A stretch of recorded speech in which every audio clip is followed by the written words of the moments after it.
हे दोस्तों, मैं हूँ राइटर ममता चौधरी। आप देख रहे हैं माही और रणवीर की लव स्टोरी का एपिसोड नंबर 91।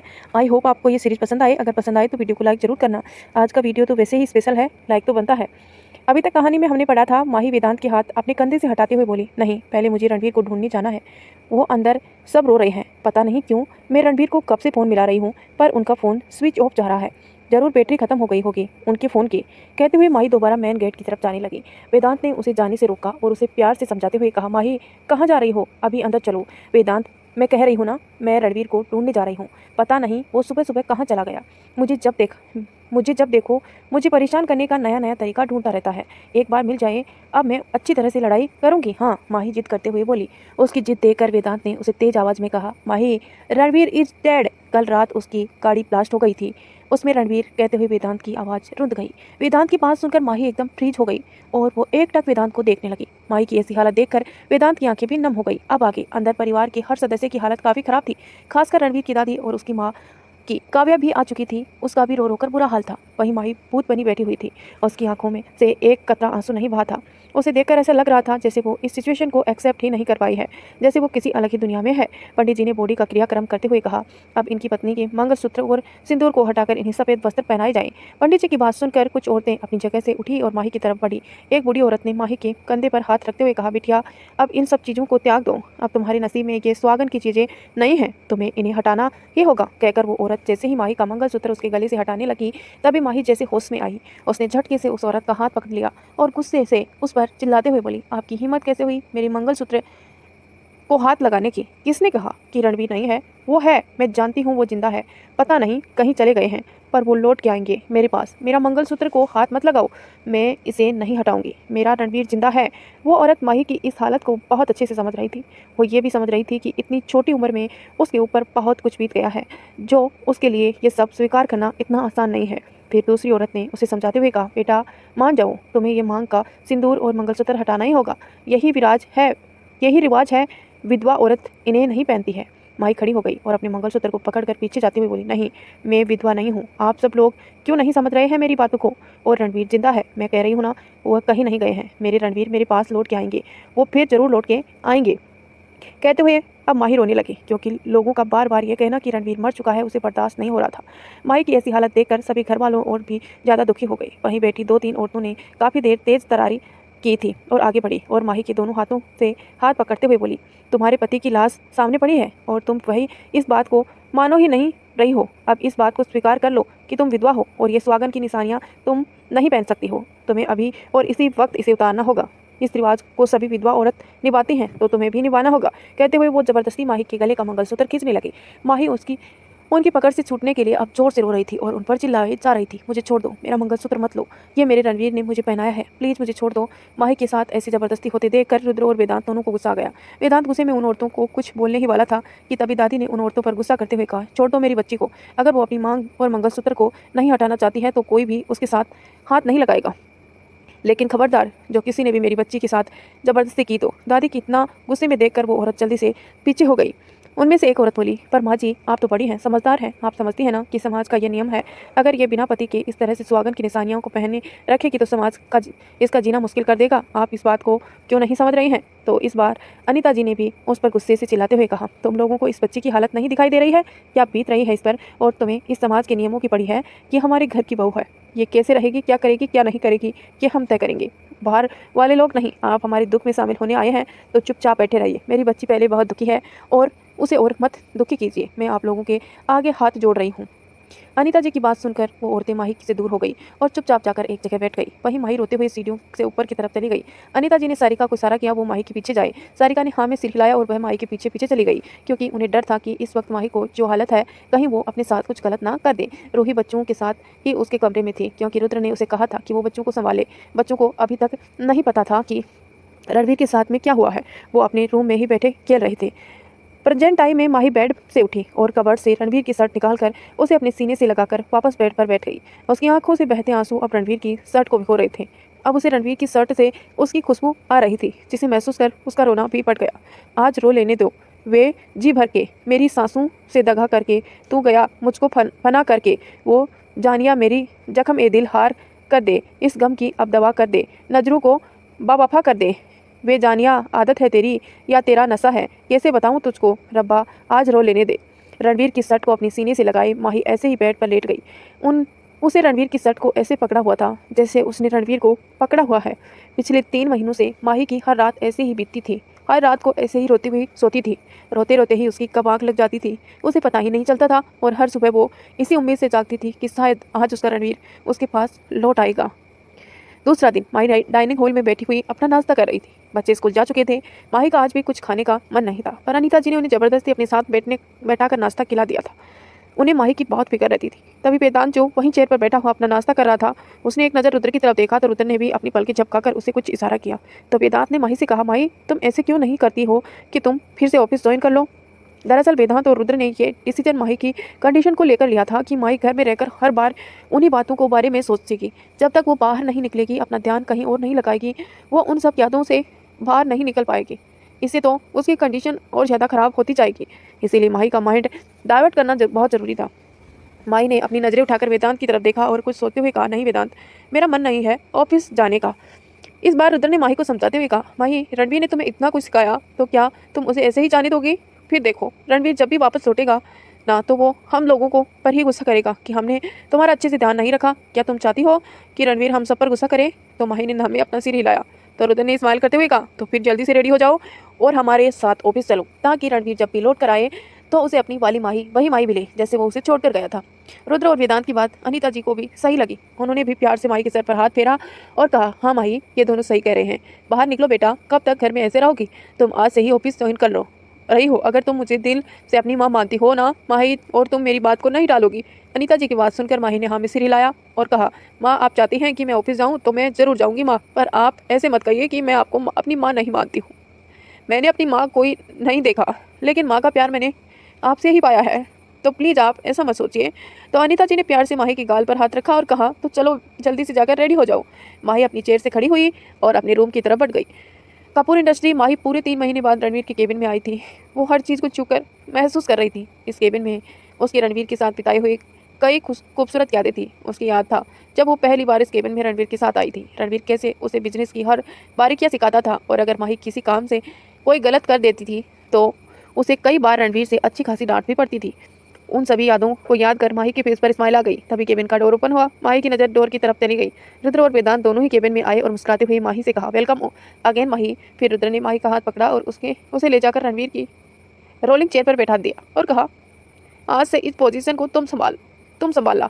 तो माही ने थोड़ा हड़बड़ा कर कहा, जीजू पर मैं ये सब कैसे संभालूंगी, ये तो बहुत बड़ी पोजीशन है ना इस कंपनी की। कहकर वो जैसे ही उठने लगी तो रुद्र ने उसे वापस कंधे से पकड़कर चेयर पर बैठा दिया और कहा, पर तुम इतनी केपेबल हो माही कि तुम इस पोजीशन को संभाल सकती हो। पहली बात तो ये है कि रणवीर ने तुम्हें खुद ट्रेन किया है, और दूसरा इतने दिन तुमने ऑफिस में काम किया था तो हमें इतना तो जान गए हैं कि हमारी माही बहुत टैलेंटेड है और रणवीर की एक्सपेक्ट में उसकी पोजीशन को अच्छे से संभाल सकती है। तो दोस्तों, क्या माही रणवीर की पोजीशन को संभाल पाएगी, वो तो आपको आगे ही पता चलेगा। लेकिन उससे पहले आप वीडियो को लाइक कर दीजिए और चैनल पर नए हैं तो सब्सक्राइब करके नोटिफिकेशन ऑन कर लीजिए, ताकि जब भी मैं वीडियो डालूँ आपको तुरंत नोटिफिकेशन मिले। और एक प्यारा सा कमेंट जरूर करना ताकि मुझे मोटिवेशन मिले आगे कहानी को पढ़ने के लिए। रुद्र के इतना समझाने के बाद भी माही को एक झिझक महसूस हो रही थी, क्योंकि आज तक उसने ऑफिस में जब भी काम किया था तो रणवीर उसके साथ होता था, उसकी हर गलती समझाने के लिए और उस गलती को सुधारने के लिए भी। लेकिन रणवीर की गैर मौजूदगी में इतनी बड़ी पोजीशन पर रहकर कोई डिसीजन लेना माही के लिए काफ़ी डिफिकल्ट था। वेदांत और रुद्र माही के चेहरे से ही समझ गए कि माही इस वक्त क्या सोच रही है। वेदांत जो सामने की चेयर पर बैठा हुआ था, उसने पहले अपना गला थोड़ा साफ किया और फिर माही को प्यार से समझाते हुए कहा, माही इतना घबराने की ज़रूरत नहीं है, हम सब है ना तुम्हारे साथ, और हमें भरोसा है कि तुम कर लोगी। रणवीर को भी तुम पर पूरा भरोसा था, बल्कि रणवीर ने खुद मुझे कहा था कि तुम्हारी लर्निंग स्किल बहुत अच्छी है, ये हमने देखा भी है। रुद्र और वेदांत का इतना समझाने के बाद माही ने मन ही मन धीरे धीरे डर जता रहा था कि उसने भी मन ही मन सोच लिया था कि रणवीर के अब्सेंस में रणवीर का काम अच्छी तरह से संभाल लेगी, ताकि रणवीर जब भी लौट कर आए तो उसे इस बात से खुशी हो कि उसकी माही ने उसके काम को काफ़ी अच्छी तरह से संभाला है। माही आज भी यही उम्मीद लगाई जी रही थी कि उसका रणवीर जल्द ही उसे वापस लौट आएगा। शायद इसी उम्मीद ने उसे जिंदा रखा हुआ था। एक बड़ा सा हॉल, जहाँ इस वक्त हल्का अंधेरा पसरा हुआ था, वहाँ मौजूद हल्की सी रोशनी में 2 आकृतियाँ नजर आ रही थी। वो शख्स आमने सामने बैठे हुए किसी जरूरी बात पर डिस्कशन कर रहे थे। दोनों का ही और काफ़ी खतरनाक नेगेटिव नजर आ रहा था।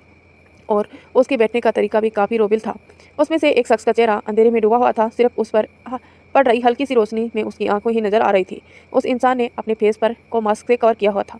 मास्क में से नजर आ रही उसकी गहरी आंखें काफ़ी खतरनाक नजर आ रही थी। तभी मास्क वाले आदमी की भारी और खतरनाक आवाज़ वहाँ गूंजी। उस रणवीर रॉय कपूर को गए हुए 3 महीने से ज़्यादा का वक्त हो गया है, लेकिन अभी तक हमें अपने मकसद में कामयाबी क्यों नहीं मिल पा रही है। उसके सामने ही बैठे हुए शख्स जो कि अस्तव राणा था, उसने कहा, तुम शायद भूल रहे हो कि उसके वो दोनों भाई अभी भी जिंदा हैं और वो अपनी फैमिली को, रणवीर के बिजनेस को पूरी तरह से प्रोटेक्ट कर रहे हैं। इन 3 महीनों में मैंने बहुत कोशिश की है किसी तरह से अपनी इस मकसद को अंजाम दे सकूं, लेकिन हर बार उन्हें दोनों भाई हमें मात दे देते हैं। अस्तव राणा की बात सुनकर सामने बैठे हुए डी मैन ने एक खतरनाक हंसी हंसते हुए कहा, बहाने बनाना बंद करो राणा, तुम तो अभी तक उसकी बीवी तक को किडनैप नहीं कर सकी, तो इतने बड़े मकसद को कैसे अंजाम दोगे?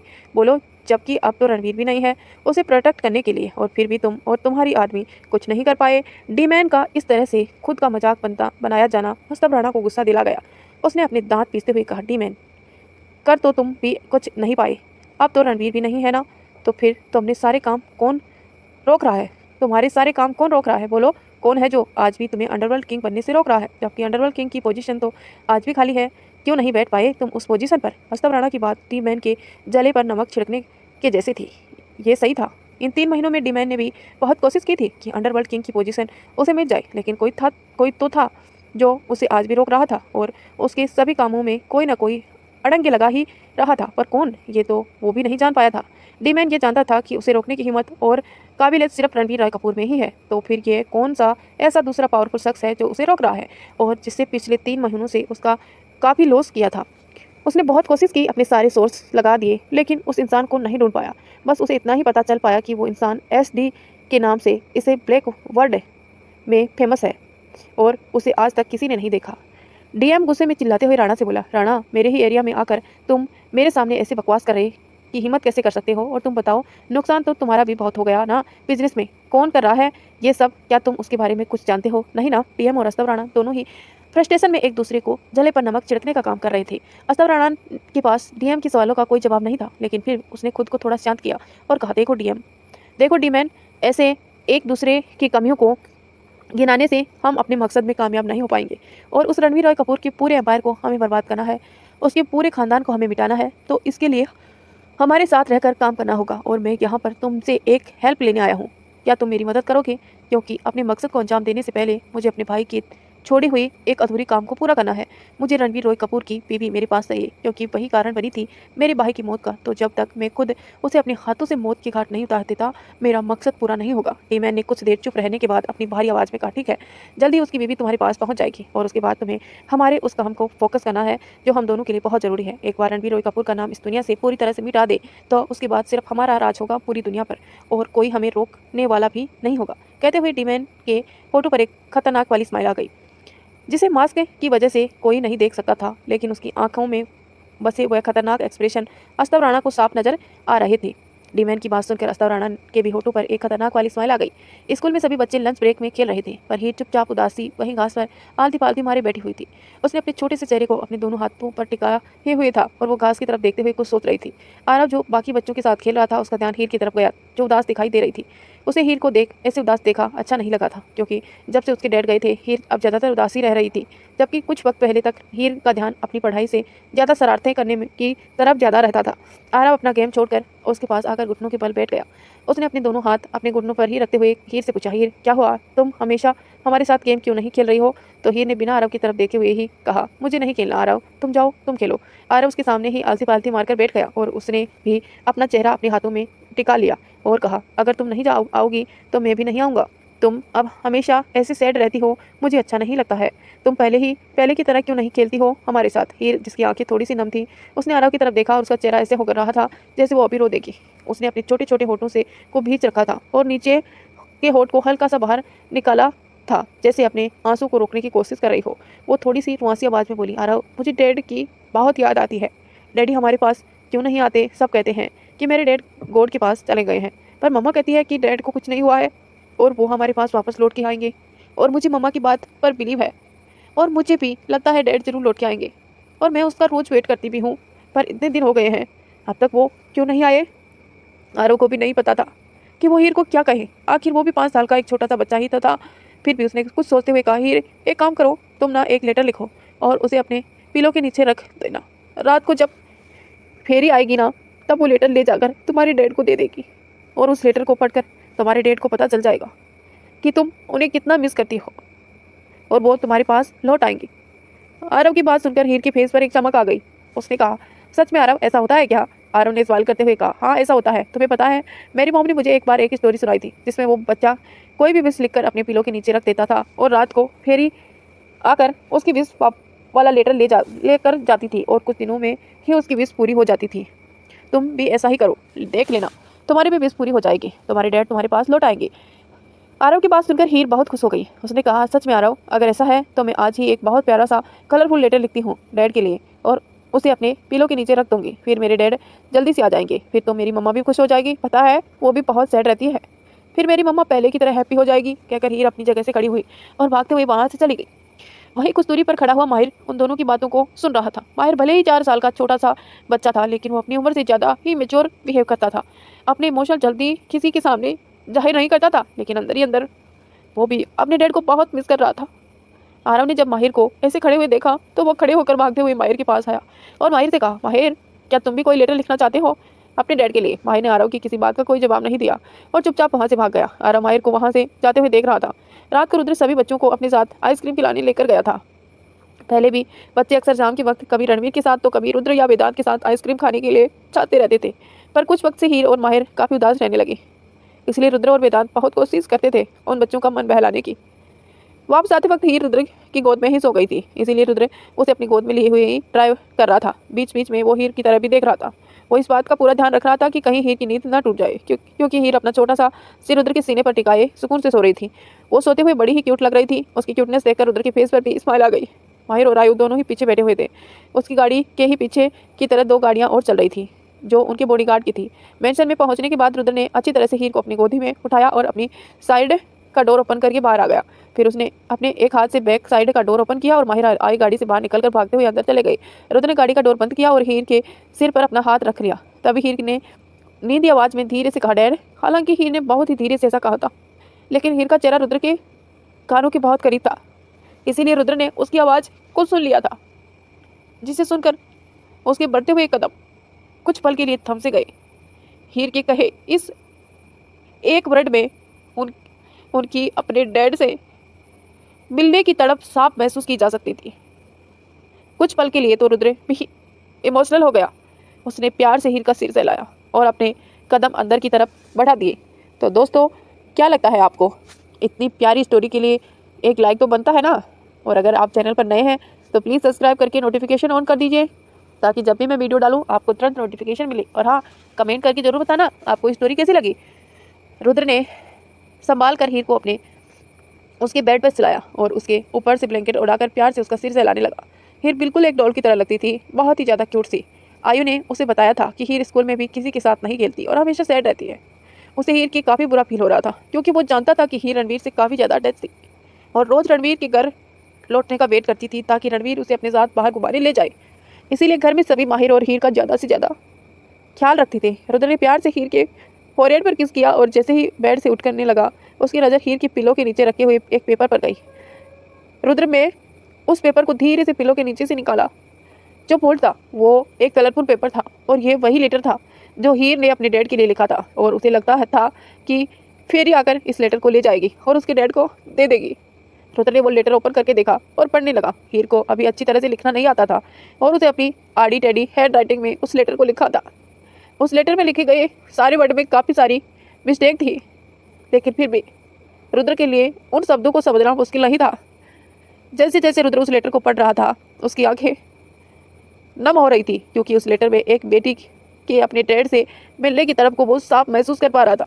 डैडी प्लीज़ वापस आ जाइए, आई मिस यू डैडी। मैं आपको कभी परेशान नहीं करूँगी और आपकी अच्छी प्रिंसेस भी बनूंगी। मम्मा कहती है कि आप ज़रूर हमारे पास लौट आएंगे और आपने भी तो कहा था ना कि आप अपनी प्रिंसेस को कभी नहीं छोड़कर जाएंगे। डैड आ जाओ ना।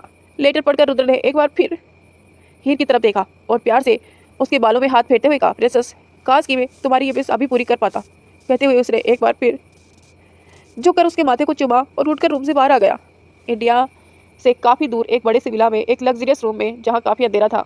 बस बड़ी सी ग्लास विंडो से आती हुई रोशनी पूरे रूम को रोशनी फैला रही थी। रूम का माहौल काफ़ी कोल्ड था। उसी ग्लास विंडो के सामने एक शख्स बाहर की तरफ देखते हुए कुछ सोच रहा था। उसकी आंखों के भाव काफ़ी सर्द नजर आ रहे थे। उसे गहरी आंखों में जैसे कई राज दफन थे।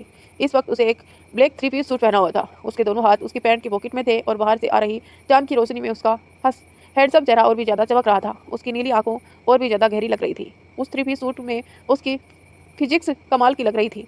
उस रूम में एक और शख्स मौजूद था जो अपना सिर झुकाए हुए खड़ा था और अपने बॉस को कुछ बोलने के वेट कर रहा था। तभी उस शख्स की भारी मगर सख्त आवाज़ इस रूम में गूंजी। क्या खबर लाए हो? अधीरा अधीरा उस दूसरे शख्स का नाम था जो सिर झुकाए हुए खड़ा हुआ था और पहले उस शख्स का असिस्टेंट था। अधीरा ने जैसे ही अपने बॉस की बात सुनी, उसने अपना गला साफ करते हुए कहा, बॉस, इंडिया जाने का वक्त आ गया है और जैसे ही हमने सोचा था बिल्कुल वैसा ही हो रहा है।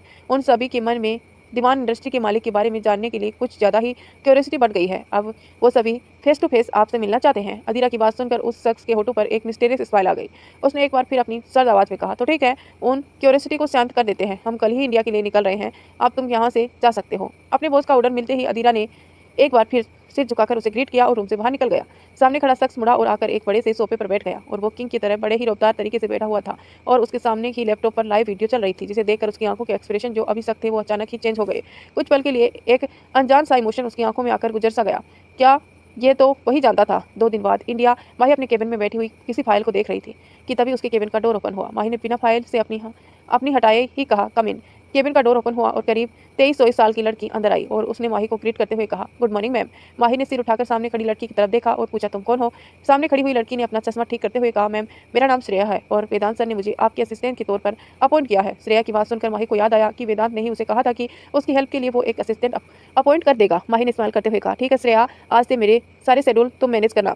श्रेया ने स्वीट सी स्माइल से के साथ कहा, जी मैम। फिर साथ लाई हुई एक फाइल आगे बढ़ाते हुए कहा, मैम, आप इन फाइल पर साइन कर दीजिए। ये हमारी कंपनी के नए प्रोजेक्ट की फाइल है जिसे आपके साइन होते बहुत जरूरी है। कहते हुए श्रेया ने वो फाइल माही की तरफ बढ़ा दी। माही ने श्रेया को से वो फाइल ली और उस पर अपने साइन कर उसे श्रेया को वापस कर दिया। श्रेया ने एक बार फिर माही को ग्रेट करते हुए कहा, मैम, अब मैं चलती हूँ ताकि कल की होने वाली मीटिंग की सारी तैयारियां देख सकूं। माही ने भी अपना हामी सिर हिलाया और उसे इशारा किया तो श्रेया रूम से बाहर चली गई। श्रेया पिछले 3 सालों से कपूर इंडस्ट्री में काम कर रही थी और काफ़ी मेहनती लड़की थी। वो सिंपल सी स्वीट नेचर की लड़की थी और अपने हर काम को काफ़ी परफेक्ट थी। इसीलिए वेदांत ने उसे माही के असिस्टेंट बनाया था ताकि वो माही का हर काम में हेल्प कर सके। रात का वक्त माही अपने रूम की बालकनी में बैठी हुई चांद को निहार रही थी। उस पूनम के चांद को देखकर उसे रणवीर की याद आ गई। माही, इस चांद को कहीं ज़्यादा खूबसूरत मेरा चांद है और इस चांद की एक खूबी भी है जिसमें जब चाहे छू सकता हूँ, महसूस कर सकता हूँ और इसी जिंदगी भर में के लिए अपनी बाहों में कैद कर सकता हूँ। उसकी खूबसूरत यादों को याद कर माही के होठों पर एक प्यारी सी स्माइल आ गई। उसने धीरे से कहा, हाँ रणवीर, तुमने सही कहा था। तुम्हारा चांद सिर्फ तुम्हारा है, लेकिन तुम्हारे बिना तुम्हारा ये चांद भी अधूरा है।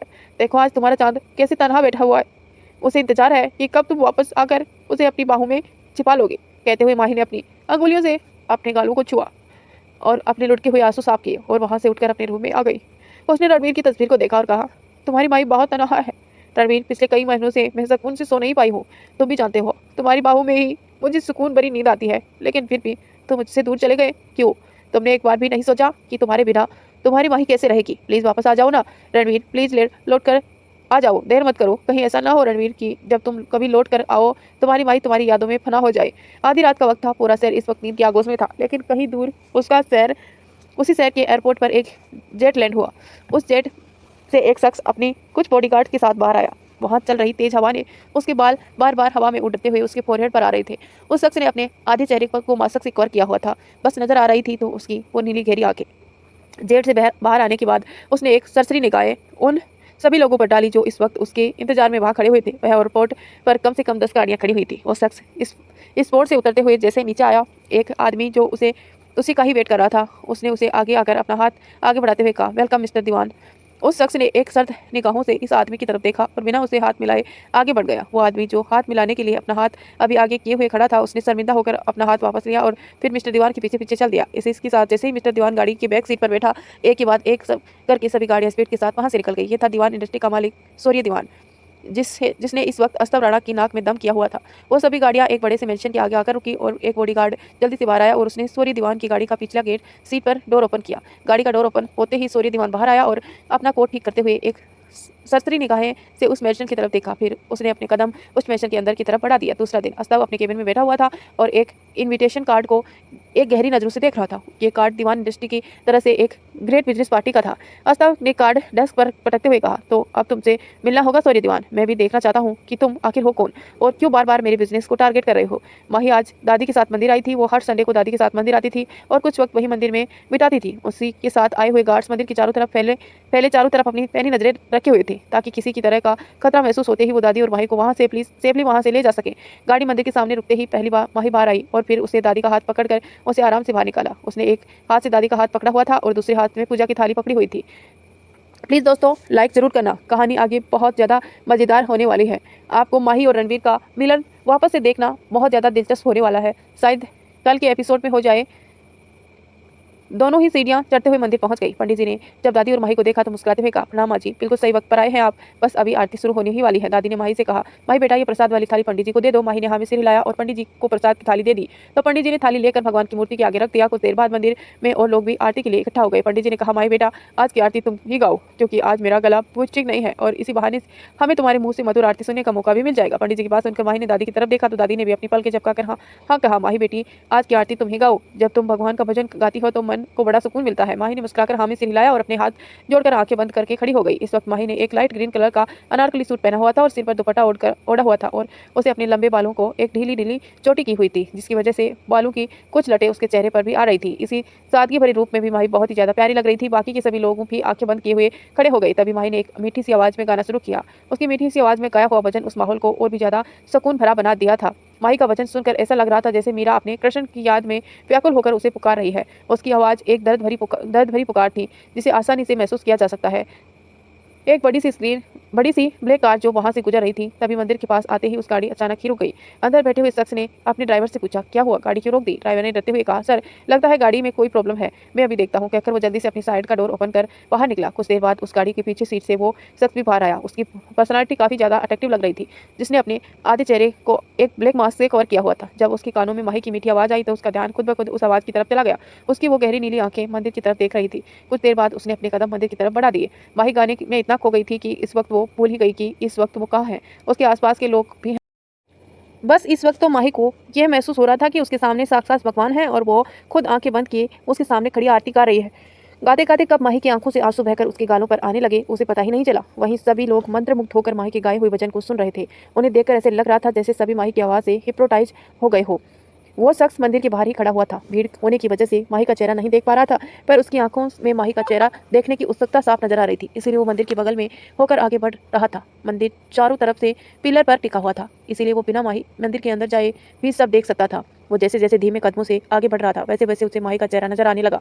कुछ और आगे जाने पर उसे माही का चेहरा साफ नजर आने लगा। वो शख्स माही के चेहरे को देखकर जैसे उसमें से खो सा गया था। माही को किसी की इंटेंस नजरें खुद पर महसूस हो रही थी इसीलिए उसने अपनी आंखें खोली और इधर उधर देखने लगी पर सभी लोगों ने अपनी आंखें बंद की हुई थी। तो माही ने कुछ समझ में नहीं आ रहा था कि उसे इतना अजीब सा क्यों फील हो रहा है। कुछ अलग सा था। भजन खत्म होते ही माही ने दादी से कहा, दादी बस मैं अभी आती हूँ, आप यहीं पर हमारा इंतजार कीजिए। तो दादी ने उसे रोकते हुए कहा, पर बेटा तुम कहाँ जा रही हो? तो माही ने दादी से कहा, बस 2 मिनट के लिए अभी आए कहकर माही मंदिर के बाहर चली गई। माही तेज कदमों से चलती हुई इधर उधर किसी को ढूंढ रही थी। किसे, ये तो माही को भी नहीं पता था। वो शख्स माही को ही देख रहा था। उसने जैसे ही देखा कि माही अपनी आंखें खोल ली है और वो उसकी तरफ देख रही है तो तुरंत ही पिलर के पीछे छुप गया और जैसे ही माही बाहर की तरफ भागी वो भी उसके पीछे पीछे जाने लगा। लेकिन जैसे ही माही ने मुड़कर एक बार फिर पीछे देखा तो वो तुरंत ही एक दीवार की आड़ में छुप गया। वो माही का पीछा भी कर रहा था लेकिन बिना माही की नज़र में आए। माही के चेहरे पर बेचैनी साफ नजर आ रही थी। वो किसी को ढूंढने में इतना ज़्यादा खो गई थी कि उसका ध्यान इस तरफ था ही नहीं कि कब वो सीढ़ियों के पास आ पहुंच गई। तभी उसका पैर लड़खड़ा गया और वह जैसे ही नीचे गिरने को हुई तभी किसी ने उसका हाथ पकड़कर थाम लिया जिससे माही गिरने से बच गई। माही के चेहरे पर एक डर सा आ गया। वो अपनी डरी हुई नजरों से सीढ़ियों के नीचे की तरफ देख रही थी। तभी उसे महसूस हुआ कि किसी ने उसके हाथ को कसकर पकड़ा हुआ है। उसने अपना सिर घुमाकर उस शख्स को देखना चाहा था कि किसने उसके हाथ को थामा हुआ है। तभी उसकी नज़र उस इंसान पर पड़ी जिसका आधा चेहरा ब्लैक मास्क से कवर था। जब माही की नजरें उस गहरी नीली आंखों से मिली तो कुछ वक्त के लिए माही को लगा कि वह वक्त जैसे थम सा गया है। वो दोनों ही एक दूसरे की आंखों में खोए हुए देख रहे थे। उस इंसान ने माही के हाथ को अपनी तरफ खींचा जिससे माही सीधा उस इंसान के सीने से जा लगी। माही ने अपनी नजरें उठाकर एक बार फिर उस इंसान की गहरी आंखों में देखा जो उसे अपनी इंटेंस नज़रों से देख रहा था। माही ने खोए हुए अंदाज में धीरे से कहा, रणवीर माही के मुंह से ये नाम सुनकर उस इंसान की आंखों में जो कुछ देर पहले कुछ और ही इमोशन नजर आ रहे थे अचानक ही चेंज होकर सख्त नजर आने लगे। उसने सख्त एक्सप्रेशन के साथ माही को फिर से थोड़ी दूर धकेला और अपने सख्त और कोल्ड वॉइस में कहा, देखकर चला करो, हर बार बचाने कोई नहीं आएगा, कहकर वो आगे बढ़ गया। माही जो अभी भी अपने ही ख्यालों में खोई हुई थी, जैसे ही उसे उस शख्स को दूर जाते हुए देखा तो उसने पीछे भागते हुए चिल्लाई, रणवीर रुको, कहाँ जा रहे हो? मुझे छोड़कर तुम प्लीज ऐसे मत जाओ, मेरी बात का जवाब दो रणवीर, तुम ऐसे क्यों जा रहे हो? कहते हुए माही की आंखों से आंसू बहने लगे। माही किसी दीवानी की तरह उसके पीछे भाग रही थी, पर वो शख्स लंबे डग भरता हुआ वापस अपनी गाड़ी की तरफ आ गया और बिना पीछे देखे ही वो सीधा गाड़ी में जाकर बैठा और डोर बंद करके चला गया। ड्राइवर गाड़ी के बाहर खड़ा हुआ उस शख्स का इंतजार कर रहा था। वो भी जल्दी से ड्राइविंग सीट पर बैठा और जब तक माही उस गाड़ी तक पहुंचती तभी वो गाड़ी उसके सामने से वहां से निकल गई। माही काफी दूर तक रणवीर का नाम पुकारती हुई उस गाड़ी के पीछे भागती रही। अपनी लेडी बॉस को इस तरह से भागते देखकर सभी बॉडीगार्ड्स उसकी तरफ आ गए और उन्होंने माही को चारों तरफ से कवर कर लिया। उसमें से एक बॉडीगार्ड ने माही को रोकते हुए कहा, मैम आपका इस तरह से अकेला निकलना सेफ नहीं है, प्लीज अब आप वापस चलिए। माही वहीं खड़ी उससे जाती हुई गाड़ी को तब तक देखती रही जब तक वो उसकी आंखों से ओझल नहीं हो गई। उसकी आंखों से अभी भी आंसू बह रहे थे, पर आंखों में कुछ सवाल भी थे जिसका जवाब सिर्फ वही इंसान दे सकता था। कपूर मेंशन माही अनीता जी को रोते हुए कह रही थी, माँ मैंने देखा रणवीर को, रणवीर आज मंदिर आए थे, उन्होंने मेरे हाथ पकड़ा था माँ, वो रणवीर ही थे, पर वो मुझे ऐसे अनजानों की तरह क्यों देख रहे थे? वो मुझे छोड़कर क्यों चले गए? और वह वापस आए तो लौटकर घर क्यों नहीं आए?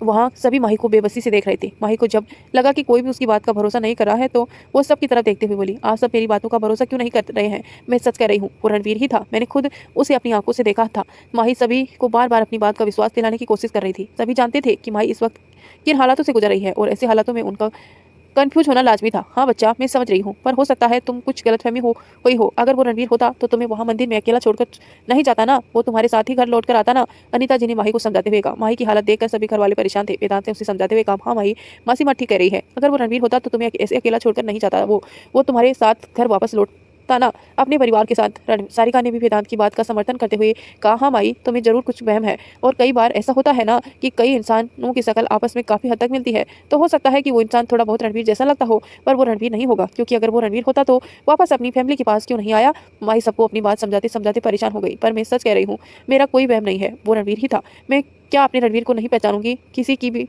शक्ल मिल सकती है पर एहसास नहीं, और आप लोग मेरी बातों का भरोसा क्यों नहीं कर रहे हैं? मुझे कोई वहम नहीं हुआ है, वो रणवीर ही था। सुना आप सबने, वो मेरा रणवीर ही था, कहते हुए माई रोते हुए सीढ़ियों के ऊपर चली गई। सारिका भी उसके पीछे पीछे चली गई। वहीं सभी लाचारी से उसे जाते हुए देख रहे थे। अनीता जी को माही की हालत देखकर रोना आ गया था। किसी को समझ नहीं आ रहा था कि वो माही को कैसे समझाए। माही भागते हुए अपने रूम में आई और डोर को अंदर से बंद कर लिया। वहीं दरवाजे से टिक कर बैठ गई। वहीं सारिका डोर नॉक करते हुए बोली, माही प्लीज दरवाजा खोल दो ना। अच्छा ठीक है, हम तुम्हारी बात भरोसा कर रहे हैं, अगर रणवीर वाकई इस शहर में है तो हम ढूंढेंगे ना उसे, पर तुम ऐसे परेशान मत हो, प्लीज दरवाजा खोल दो। तो माही ने रोते हुए कहा, दी मुझे कुछ वक्त के लिए अकेला छोड़ दो प्लीज। आखिरकार सारिका भी थक हार कर वहां से चली गई। वहीं माही घुटनों में अपना सिर छुपाए रो रही थी। उसे भी समझ नहीं आ रहा था कि रणवीर उसे ऐसा अकेला छोड़कर कैसे जा सकता है। वो वापस क्यों नहीं आया और उसके साथ अजनबी की तरह बिहेव क्यों कर रहा है? क्या वाकई में उसे वहम हुआ था? पर वो एहसास जो उसे हुआ था, क्या वो वहम था?